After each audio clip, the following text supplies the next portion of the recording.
Hey guys, it's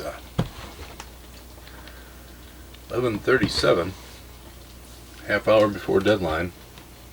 I had this done pretty much at 11, but this is the 24-hour build. The decals on this thing really fought me. On this front, right here, those two, they did not want to curve at all, so I had to use that Mark Fit Strong on them.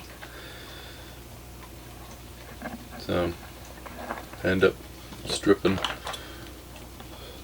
the grill last night, repainting it. I went with the body color, looks a lot better.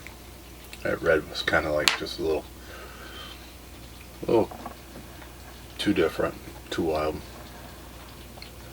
I put some decals on this morning, got my wires all glued in, my exhaust is glued on.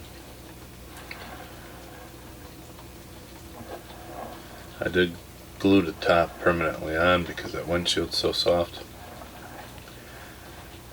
and I figured make it a little bit stronger.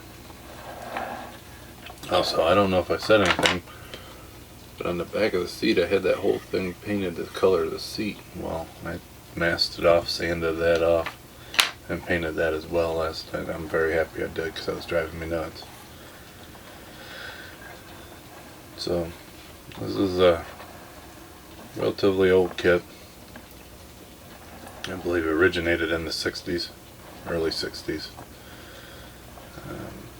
It used to be one of them. I think you pulled it back, I'm not 100% sure. It did have a motor in it. Inside it has all the moldings for the motor. This one works on magic because the transmission ends right there. You can see.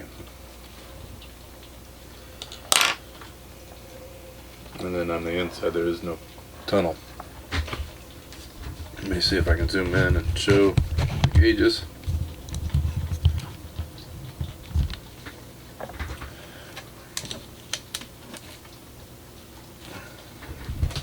They were the ones that were giving me a whole bunch of trouble. They were falling apart as soon as they got wet. I saved enough of them on there that you can tell their gauges. It was just the edge trim that was falling apart. The other ones didn't fall apart, but they were really thick and did not want to stick down on the model. So like I said, I had to use that Mark Fit Strong. I might add a decal here or there because there's so many that goes to this kit. And other than that, it's complete.